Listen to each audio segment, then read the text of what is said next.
So recently I was looking up something parenting related. I can't remember exactly what. And I stumbled on a series of parenting websites slash blogs that kind of troubled me because it seems like the overarching themes of these websites were kids are the problem. Parents don't need to take responsibility for their own behavior. And here's where you can buy my book or course or coaching where I can tell you more about how your kids are the problem. And listen, I sell digital products. I don't think there's anything inherently wrong with that. But I think if your digital product is leaving the world a worse place than it was before, that's something that we have to have a discussion about. So today I'm going to be sharing some of these websites with you. I'm going to be reading some of these articles and sharing my thoughts on them. But before I do that, just a reminder, my second novel, A Song at Dead Man's Cove, is set to release this June 2025. It's a gothic horror novel, so if that sounds up your alley, make sure you're subscribed to my email newsletter at dranayuden.com so that you can be notified as soon as you can pre-order, as soon as the book cover is out, and as soon as the book itself is out. Thank you so much, and let's get started.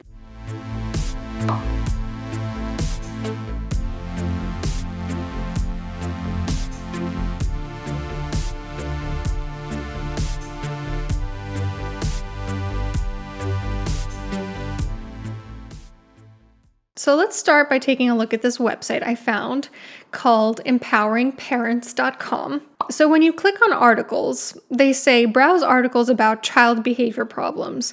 And I think you'll notice how for nearly all of these categories of articles, the focus is on pathologizing the child. For example, child behavior problems, annoying and obnoxious children, entitlement, laziness and motivation, manipulation, oppositional defiant disorder. Also, a lot of these categories suggest to me a very authoritarian parent-child dynamic where the child is being seen as defying the parent's ultimate authority. And authoritarian parenting, by the way, is not one of the better ones that you want to have. For example, the categories backtalk, defiant children, disrespect, power struggles. So the reason why this concerns me is that it's very focused on framing the child as the problem, when in reality, problematic child behavior is about the relationship with the parent.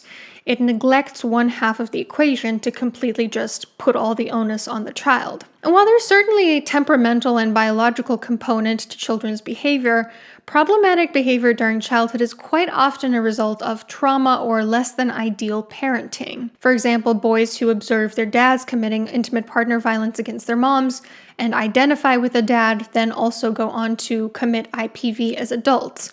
Personality disorders tend to be intergenerationally transmitted from parent to child through trauma. We know the effects of harsh discipline such as yelling and corporal punishment. I'm sorry, did I say corporal punishment? I meant physical abuse.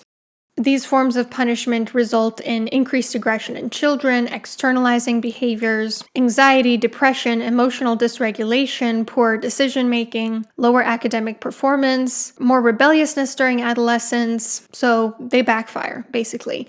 You think that you're scaring a child into conforming, into obeying you, but really what you're doing is creating trauma in them and anger that they're going to rebel against. Also, abusive behavior is learned. It is not inborn. Children are not born bad. Once they're old enough to actually manipulate, which typically doesn't happen until around age 5, because theory of mind, which is when you're able to conceptualize that other people hold different thoughts than you, doesn't exist until that age. But once they're old enough to actually be able to manipulate, children tend to mimic manipulation techniques that they've observed in others.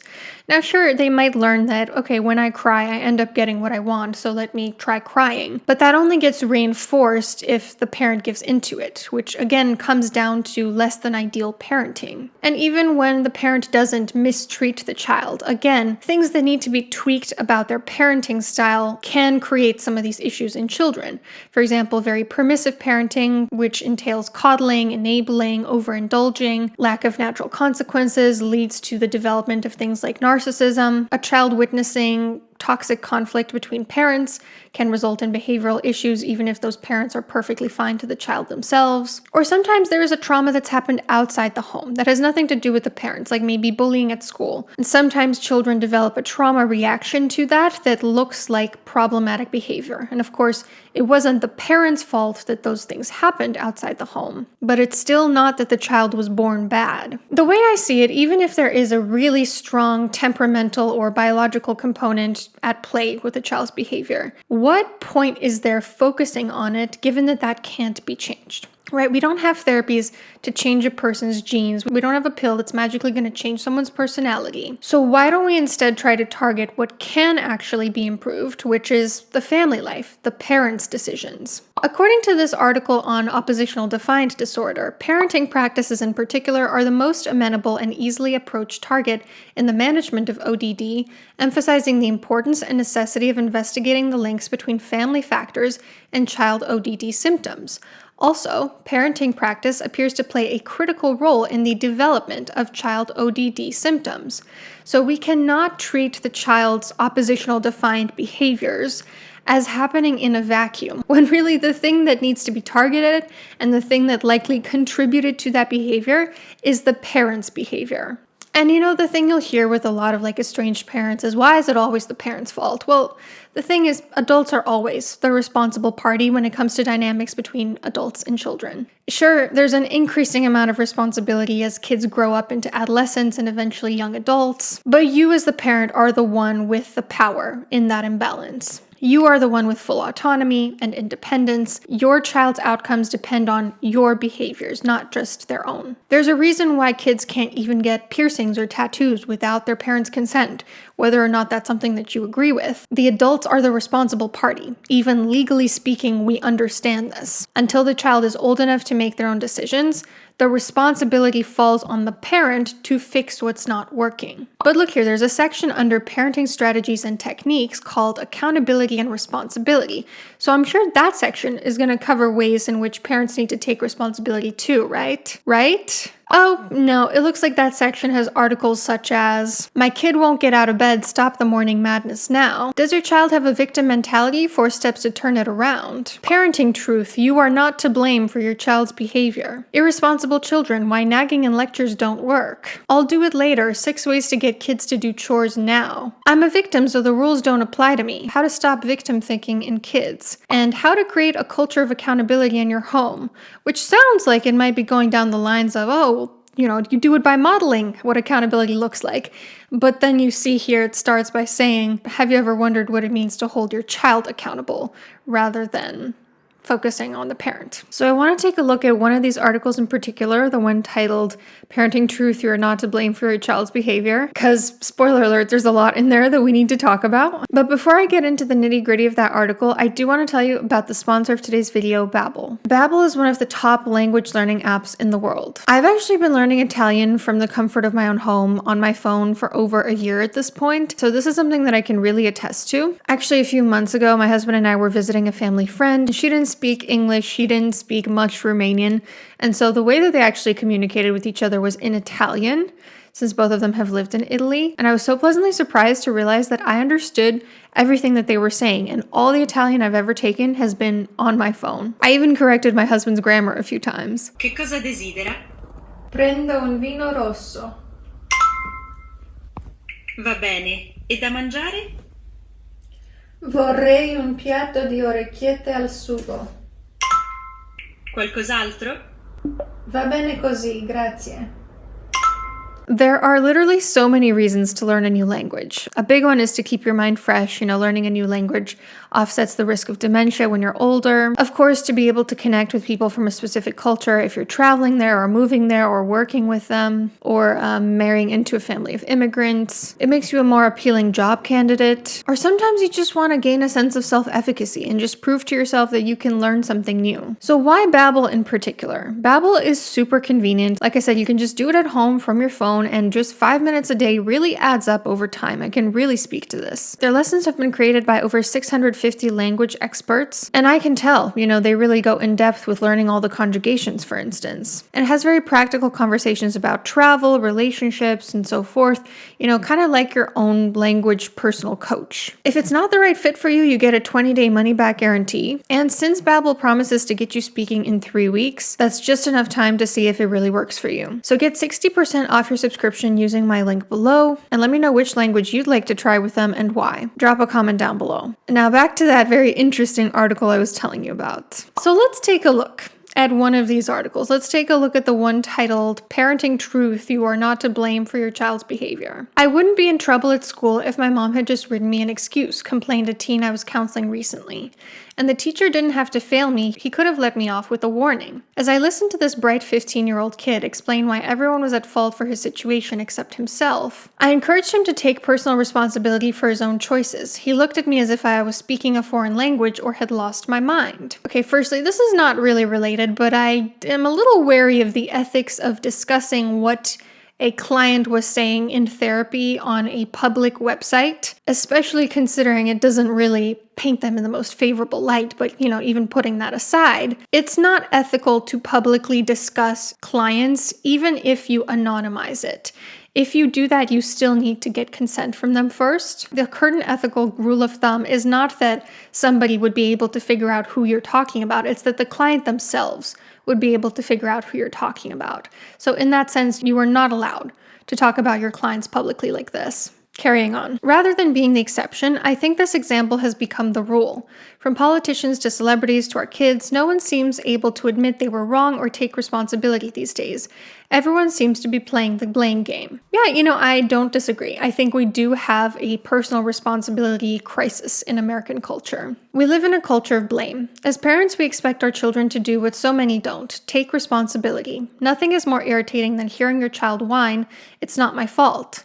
Kids often blame their teachers for their academic performance and their siblings for their misdeeds.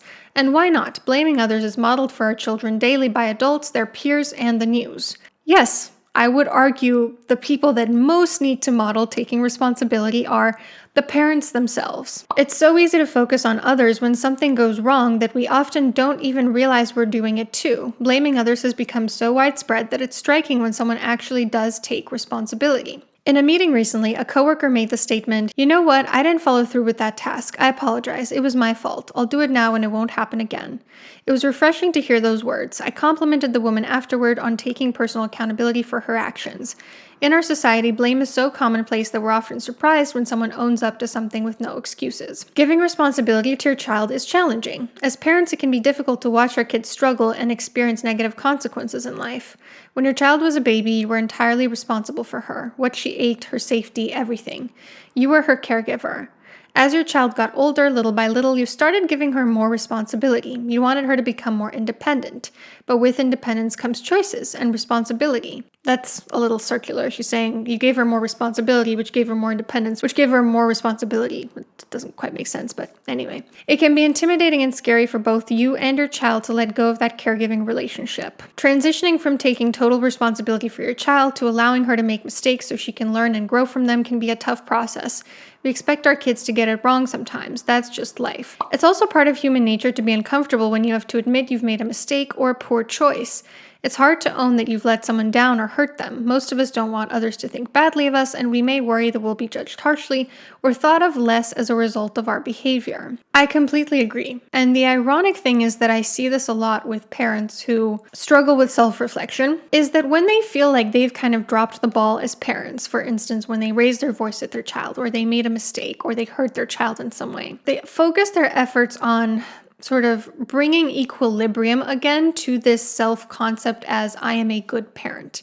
And it causes them to behave defensively rather than taking responsibility. So because they have this label in their head that they're trying to maintain of, I'm a good parent, I'm a good parent, I'm a good parent, they don't recognize that what they have in front of them is an opportunity to repair a rupture and to model taking responsibility.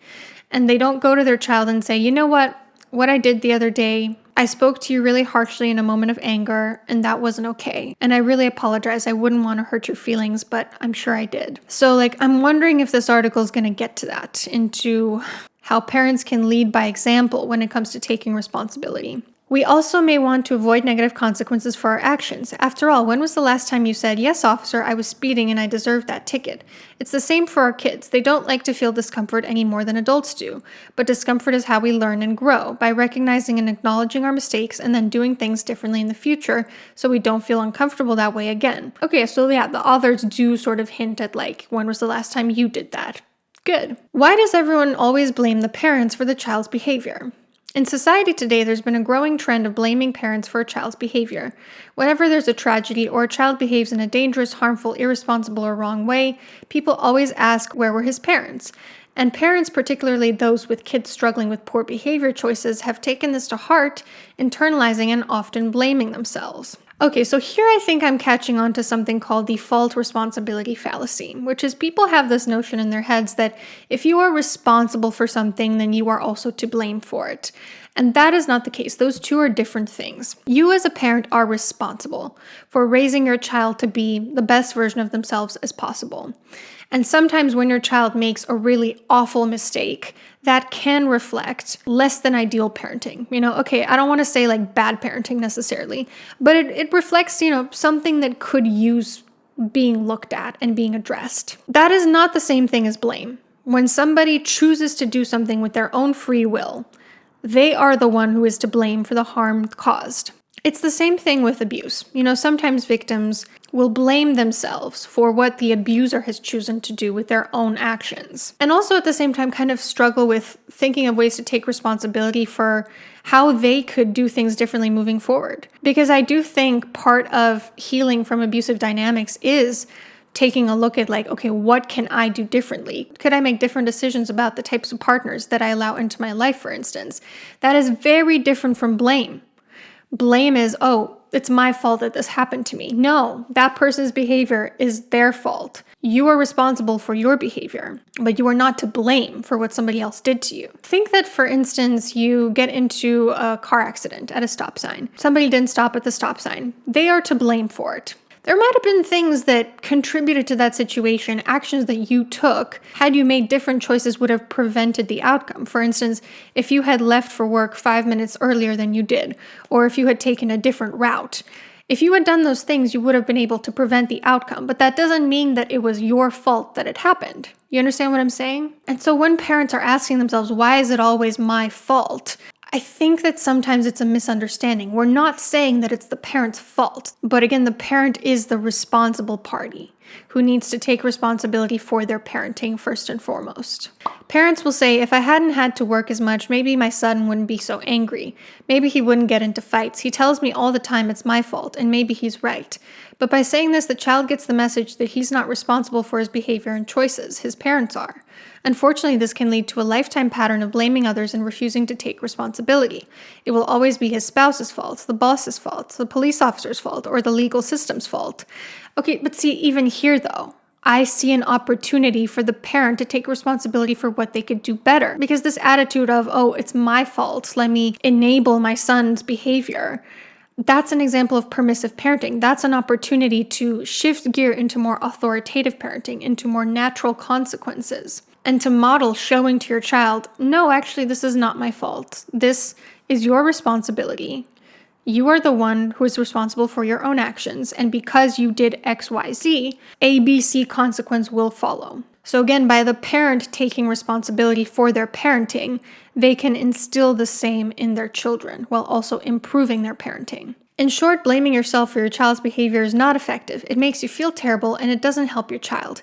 Keep the focus on your child's behavior. So stop blaming yourself. Instead, keep the focus where it belongs, on your child's behavior. The teen I was talking about earlier wanted the focus on anything other than his poor choices and behavior at school. He would shift attention to his mom so she would be in trouble rather than himself. When you hear someone trying to blame, respond with, let's stay focused on the issue and the behavior we want to address right now. Learn to balance parental responsibility with child accountability. Ask yourself, who is ultimately responsible for my child's choice in this situation? Look, when you really hear what the authors are trying to say, it's reasonable. When someone's trying to deflect responsibility, redirect them to the action at hand, redirect them to the fact that it's nobody else's fault but their own. But I worry that a lot of this verbiage, keep the focus on your child's behavior, stop blaming yourself, in combination with just the general over-pathologization of children on this entire website. I worry that a lot of parents are going to read that and they're going to think, they're so right. I don't need to take responsibility for anything. I could do better. I just need to really drill it into my children that this is their fault. When you really get down in the nitty-gritty of this article, I don't think that I disagree with it very much. It's just the way that it's packaged that I think could be harmful. And the authors talk in this last section about the idea of guilt and shame and how they're counterproductive. I think the guilt can be productive if it fits the facts, meaning if you actually have done something that is against your values. Shame, not so much, but I think a lot of the reason why parents feel shame is because, again, they're trying to label themselves, label their children. They label themselves as like, I'm a good parent. And if anything contradicts that or brushes up against that self-concept, they then try to prove to themselves and to everyone else that like, no, it's not my fault. I'm a good parent. I did everything I could, which again is not productive. And similarly, I think a lot of parents label their children as well. And they assume, oh, this is a problem child, or this is a shy child. This is a child with ODD. That's setting up that child for a self-fulfilling prophecy and is not fair to them because behavior is so context dependent and children are still developing. So they could just be going through a phase, or it could be that there's something about your parenting that needs to be tweaked. But those are my thoughts on that article. My general takeaway is I don't think it's necessarily a bad article. I just think it's packaged in a way that could be dangerous if it falls into the hands of a parent who is very defensive and just trying to convince themselves that their shame is unwarranted because of this idea that they've built in their heads about who they are and who their child is. So who is behind empoweringparents.com? When you go to About Us, you learn that it's primarily by social workers and mental health counselors, all of whom seem to kind of focus on the kids are the problem. I mean, just listen to the way these bios are framed. James Lehman dedicated his life to behaviorally troubled youth. Janet Lehman has worked with troubled children and teens.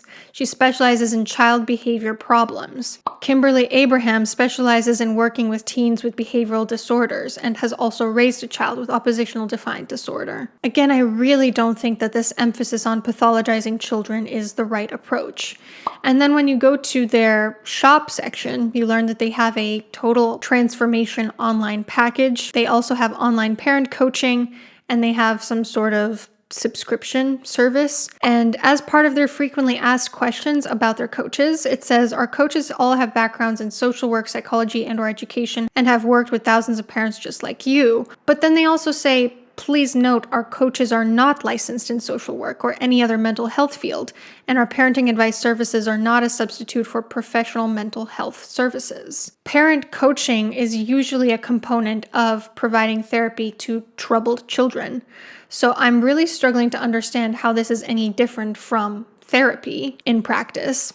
And if it is basically providing some sort of quasi-therapy under the guise of coaching, then these people should be licensed. You know, for example, I have a doctorate in psychology. I decided not to get licensed because I wanted to become a writer instead. But I'm not practicing therapy. I did when I was in school, when I was under supervision, but I am not practicing therapy or coaching or working with clients one-on-one in any sense of the word, because you need to be licensed if you're going to provide those kinds of services. Anyway, moving on to another lovely website called The Parent Q. About Parent Q. You are a better parent than you might realize. At least we think so. I mean, I guess that's kind of a bold statement to make about somebody you don't know, given that there are a lot of really bad parents out there. At Parent Q, our goal is simply to cue you with what you need when you need it so that you can be the parent you want to be.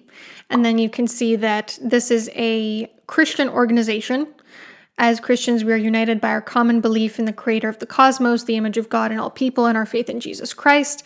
The Bible is the authoritative source for understanding the person of Jesus and is instructive for the life and ministry of those who follow him. And some of the articles on this blog seem fine and lovely, and there's nothing inherently wrong with this organization being a faith-based organization. But the reason it came to my attention is that I found an article that did concern me, titled, What to Do When Your Adult Child is Messing Up. And here, again, you hear the language being used. It's really pathologizing towards the child. In this case, the adult child, but I want to know what they mean by messing up, because I've heard a lot of parents view their adult children's divergent opinions and lifestyles framed as messing up when really it's just an incongruence in values. When an adult child violates our values, makes poor choices, or gets in deep trouble, we often question our parenting abilities. Our doubts shout at us. Was it something I did? Would this have happened if I'd been a better parent? Would this have happened if I'd been more spiritual, or if we had prayed more as a family? Would this have happened if my marriage hadn't failed? Would this have happened if we hadn't argued so much? These what-ifs can paralyze our souls and wreak havoc on our confidence as parents. One of the greatest heartbreaks for a parent is watching a child waste his or her life, potential, or opportunities with poor choices. So my mind goes a couple different directions. One is there's a lot of discussion of poor choices or children making, like the wrong decisions according to the parent. And I need to know what that means exactly, because I think parents sometimes have this assumption that they can instill the same exact lifestyle and values in their children.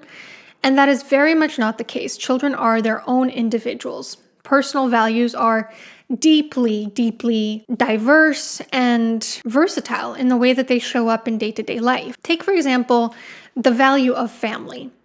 One person could say, oh, I value family. And another person could say, I also value family. But it could mean completely different things to them. For one person, family might mean, I value tradition and hierarchy and obedience. Whereas for another person, family could mean, I value experiencing quality time and connection and moments of joy with the people that I love. For one person, family could mean immediate circle. For another, it could mean extended family as well. So even if you instill the same value in your children, let's say value family, because people are so vastly different, the way that they actually implement those values is going to look so different from one person to the next. And that is why I think it is a losing game to try to get your children to be mini yous who are just making the same exact types of decisions that you are. Secondly, these questions that the author's talking about, like, was it something I did? Would this have happened if I'd done something differently? Those are good questions to ask yourself, actually, if you understand the difference between fault and responsibility. Again, your child's behavior is their responsibility. Your behavior is your responsibility. So when you are asking yourself these questions, it needs to be not from the lens of, it's my fault that my child did XYZ, but rather, can I do something differently moving forward based on my own actions, while perfectly understanding that this is a separate issue from what this person has chosen to do in their life. But unfortunately, I think sometimes parents ask themselves these questions, not so much because they want to get at the bottom of the truth, but because they just want to feel better, because they feel ashamed, because they feel like they are to blame for what their child did. And they just want reassurance. They just want someone to say, no, it's not anything you did. But maybe there is something that you could take responsibility for. Maybe the solution is not being reassured that you did nothing wrong. Maybe the solution is actually, hey, here is something that I could do to help moving forward. So the article goes on to talk about what to do when your adult child makes regrettable choices. He says, no one said parenting a child who violates your values would be easy, but the best chance for success is when there's good communication and understanding between you. Here are some strategies that work. And here again, like, violates your values. You are the only one who is supposed to live according to your values. They are supposed to live according to their values. And so I think a more productive use of this time would be helping them figure out ways in which they violated their own values rather than yours. So this person says, offer your adult child tough love. Don't bail them out. Don't be a one-topic parent. Don't dump your anger and frustration on your child. Find support for yourself. Relinquish your children to God's care. I don't think that these are bad ideas. The idea of natural consequences for your child, the idea of, they need to still take responsibility for themselves. Don't just nag them. Don't let out your frustration on them. Make sure that you're also focusing on your self-care, relinquishing control to whatever force you feel helps you with acceptance. Those are good tips. But again, the way that it's packaged, what to do when your adult child is messing up, is, I just think, not very productive. It should be framed more in terms of what to do when your adult child and you have divergent values, because otherwise it comes off very authoritarian, which, as we know, is not one of the better approaches to parenting. So I guess this is from a book by Jim Burns called Doing Life with Your Adult Children. And it says that Dr. Jim Burns is a contributor to the Parent Q and the president of Homeward. I have tried figuring out what exactly his doctorate is in. I cannot find anything about his background aside from him being president of Homeward and being an author. On every single website, that is the same thing that pops up. And I think if you're going to put a doctor before or after your name, you do have a responsibility to inform people on what that is. Because otherwise, like this, it kind of makes it sound like it's a doctorate in psychology, which I'm a little skeptical of. And honestly, when people are very secretive about what their doctorate is in, I'm going to have to assume that it's something like chiropractor or a doctorate in theology, because Homeward, the organization that he's president of, seems to be a ministry. Final thoughts. I think that parents need to spend less time trying to convince themselves that they're good parents and more time taking responsibility for the ways in which their actions can improve the situation with their children, and focusing less on, I'm a good parent, or this is a bad child, this is a problem child, this is a child with ODD, and more on what's going on in the relationship between these two people, both of whom are imperfect. And really coming at it from a place of compassion will not only help the child, it will also help the parent when they feel those pangs of shame and realize that, hey, no, I'm not a perfect parent. And actually, that's okay. And actually, I can choose to make slightly different choices moving forward. Let me know what you thought about these websites. It's not the worst I've seen, but again, the way they're packaged just really gives me some concerns. So I'm curious what all of you thought about it. I'll see you soon.